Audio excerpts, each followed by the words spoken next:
Welcome to Sugan and Sean's Mocha Jokes. It's been a while since we released a video on our channel. Been busy, and now that it's the lockdown, what better time?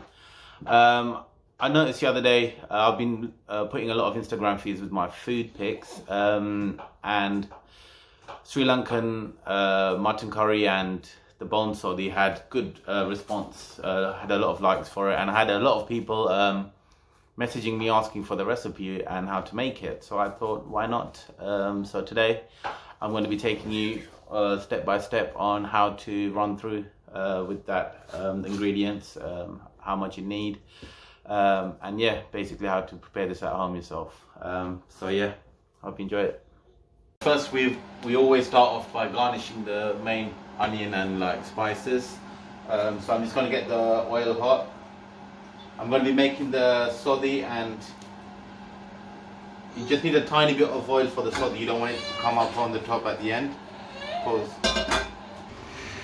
So as you can see, the main ingredients today is we've got some chopped onions, chili, chopped tomatoes. This is rambe leaf. You can get it from Sri Lankan shops.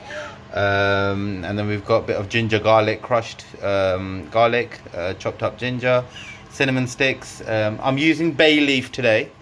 Bay leaves aren't as good as curry leaves, but due to the pandemic, it's quite hard to get hold of curry leaves.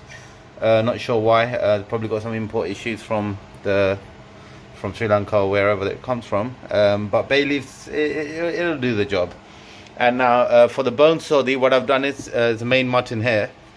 I've picked out the large pieces of bone, got it in a bowl. Leave some bone for the mutton as well, because it does give flavor for the curry. But yeah, once your pan's hot, you can just start with the onions. Okay, so you just start with the onions.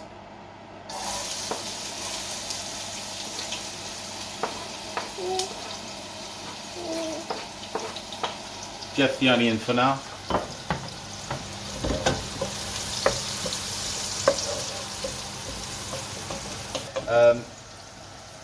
Just keep it in there until it starts browning. But what I usually do is I use turmeric, and I always put it in at the start.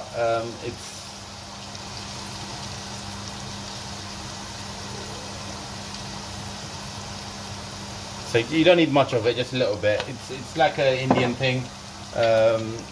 History says that it kills bacteria. I'm pretty sure it does, because 7 Seas have now started making turmeric tablets. So it also provides flavor, and it also makes the onion looks nice. So yeah, just let that garnish for a bit before you start putting the other spices, because you want that to really go brown and kind of like caramelize. Right guys, so as you can see, once the onion starts to caramelize, we've still got a bit more garnishing to do. But during this stage, we add in the seeds. So first of all, I'm putting in some mustard seeds. Not too much, just, yeah. And then I'm gonna add some fennel seeds. Not too much of this, because this will show in the curry afterwards, so just a tiny bit. Fenugreek seed. These are all good, it's good herbs. Adds like rich spices to the curry. Gives it that aromatic sensation. This seed, have a look. I'm not sure what it's called, to be honest with you. It's a darker version of the fennel seeds.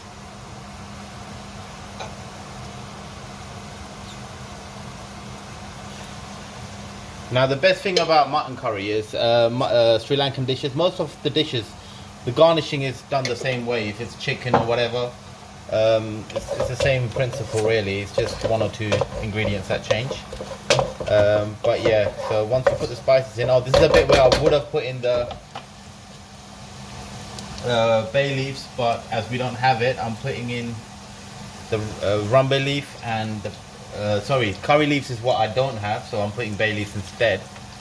Curry leaves will be much more richer in flavor. So now I'm adding that, and I'm going to put in the tomatoes.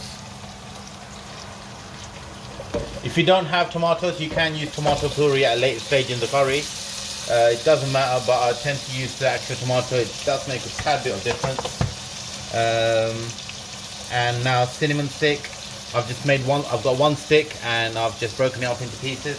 You don't want too much of this because it's got a very strong flavor, and you don't want to taste it in the curry. It's just there to add a slight bit of flavor, and make sure you don't break it into small bits because you don't want to be biting on it. I tend to just, like, once the curry matures, just pick it out and throw it away because you don't want that on your plate. It's just there to give the flavoring at the start. So if you look now, you can just see that the onions just caramelizing, very getting golden. And finally, I've got chopped garlic and ginger.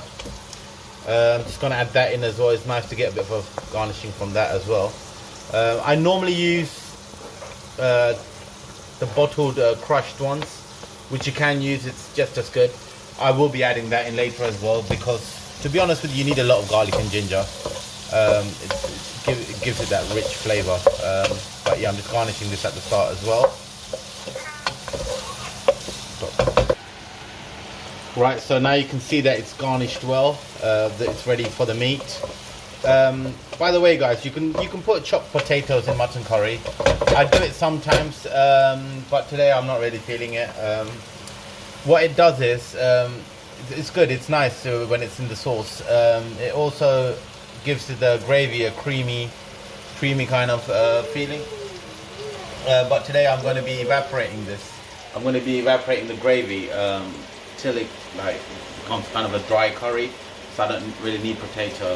And also, if when you're making it, if you feel that your gravy is too watery, you can add coconut milk or blue milk, anything that's got a bit of a thickness to it. But we'll get to that stage later. I'm going to add the meat now. So you just wash meat. That's 10 pounds worth of meat. So for those of you that want to know how much you need, this is, yeah, roughly 10 pounds. Now you just mix it in with what you've garnished. Don't forget to wash your meat out. We do know that cooking it will kill the bacteria, but it's good to be safe. Right, we will be adding water to this, but before you add any water, just leave it on low heat, on low flame, and let it cook in its own. The own water will come out once the heat comes in. Let it cook in that for about 10 minutes. Right, guys, so once, as you can see all that water was naturally accumulated. Let's give it a little stir. Now what we're going to do is we're going to add more water to this. Make sure to heat the water in the kettle first. You don't want to put cold water in there. Add water accordingly. So just about enough to boil for about 40 minutes from this point onwards. That should be okay, but if you do feel that it's not enough, you can always top up boiling water later on during the stage of the cooking. Now is the main bit. It's curry powder, so Sri Lankan curry powder. This is King's brand. I tend to use this because it's the most spices you can get out there. There's other ones like Archie, Surya. You can get all these in Tamil supermarkets. But I tend to go for the King's one because it's spicy, and if you're a spice lover, then obviously you go for the hottest one. With 10-pound meat, if you want it to a reasonable level of spice, I would say about 3.5 teaspoon. Tablespoon. Sorry, 3.5 tablespoon. 1, 2, and generous tablespoons. As you can see, that's a lot, and then a little bit more just for that extra kick. And it's crucial you put this early on in the stage of the cooking because that needs to cook as well. When you go to restaurants and you find you have stomach issues when you order this, it's because they put this late and they're just trying. If they can make this dish in 15 minutes, it means the curry powder hasn't cooked, which is why it causes stomach issues. But yeah, that's it. We'll add salt later on, but this is good. Oh, sorry, I forgot to add one more thing, which is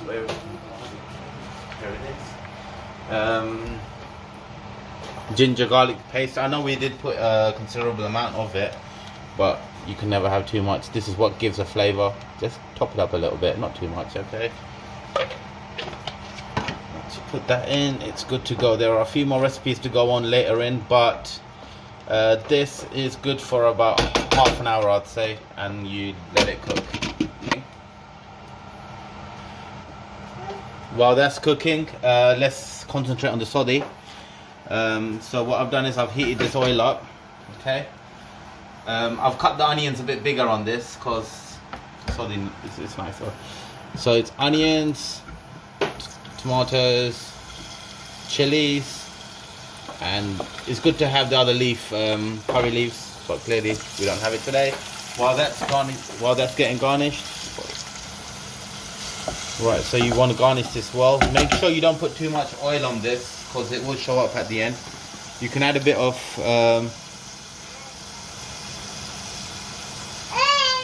garlic and ginger, excuse the sound. Let's just garnish this well.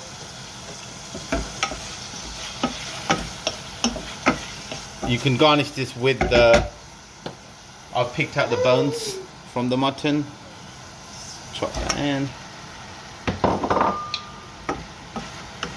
You let that cook for a little bit. Right, as you can see, it's garnished well now. Once that's done, excuse her crying in the back, by the way, it's my little one. Just add the water, it's hot water. Again, just remember, this is going to be your sothi, so be a bit generous about it. Add that. Only thing to add furthermore is turmeric, gives it that yellow sensation. And tiny bit of salt. Remember, just a tiny bit of salt, not too much. You don't want a salty sothi. With salt, it's always hard, right? So if you put in too much, you could tell, and it's hard to correct it. It's always better to put less and then keep adding until you need it. You can keep tasting the thing. Put it on slow cook. Don't forget the fact that it's bone and it's mutton bone, so it does need a good at least 40 minutes to cook. Close it, you don't want to lose it. Water, whatever does evaporate, you can top it up with boiling water. Remember, the flavor still stays there. Let's see how the mutton's doing. Still cooking, it's got a long way to go. There are a few stuff to add near the end, but yeah, it's got a long way to go. So I'll see you in about, from the way it's looking, in about another 20 minutes. Okay guys, so I think it's good to add the salt now, in case we forget about it. Again, I like my salt. I know just how much I need. I'll taste it in a bit. Should be fine. If I need more, I'll add it. And one other thing to note is I'm going to leave my lid open because, as you can see, there's a lot of water. I need it to evaporate by the time the curry's cooked. So the rest of the cooking will be happening on slow cook while the lid's open, so I can steam out the water. Okay guys, it's coming along well. Don't forget to keep stirring your curry. The thing is, if you're trying to get rid of the gravy, if you're not keep stirring it, the hot bit at the bottom will start sticking. So you always need to have kind of some sort of movement going on. Curry's okay. In terms of the sothi, mine's looking like this. And I'm ready for the final bit, which is just a bit of milk, right? Just add it. No sothi is complete without milk. Okay, not too much. Let's have a look. That came straight out of the fridge, so it stopped it from boiling. But yeah, that's enough. So you can just see from the color. You let it boil again, and now that you got the milk in there, don't forget that it's going to start frothing, and when it does, it's going to like come out of your pan. So keep an eye out for that. Once it starts doing that, you can turn it off and your sothi is ready. Just have a little bit taste, see if the salt is okay. You don't want too much salt on that. You'd rather have too much salt on this. But yeah, we'll let this cook for a bit. I'll see you once it's cooked. There is one more ingredient I'm going to add. Two actually, but we'll see you in a bit. So guys, okay, we're reaching the end of the mutton curry. I'm going to have it with spring hoppers, but I've also put some rice in. For those of you who are going to eat it with the rice, always go for extra long grain basmati. It's the best kind for meat dishes. And in the rice cooker, I always put a bit of, it's not healthy, but time to time you want taste. go for pure butter ghee instead of butter or anything. Gives it a good flavor and it doesn't let the rice stick. You can just put it in the rice cooker. It's good. If you want to put a boiled egg as well, I normally put my egg in the rice cooker. But anyways, moving away from that, so you can see the curry is starting to get nice and creamy. Today I will not be adding coconut milk. Those of you, if your curry, as you can see, this is very creamy, so I don't need it. But if you find out that you put in too much water at the start, then yours may be a bit watery. Excuse the noise at the back. Maybe a bit watery. In that sense, add a bit of coconut milk and keep your lid open. I'm going to add one final ingredient. If you can see here, this is a spice that's been ground up by myself. I call it the shantul. I won't be exposing what that is today, but what I can promise you is it's not going to make much of a difference. Ira, wait. It's not going to make much of a difference, okay? But it just gives it that shan touch. But your curry will still be good without it, trust me. So I'm just going to add that. Gives it my personal touch. Thank you. So guys, once after about 45 minutes, taste the curry. If the salt level's okay, that's fine. If not, you can top up salt anytime, it's not a problem. Mine's done now, I've turned it off. Once you turn it off, when you know that it's done and you're happy with it, turn it off. Let the steam go out. As you can see here, mine's been turned off. Okay, the last touch. Nothing's good without a bit of lime squeezing into it. So we're just going to squeeze it.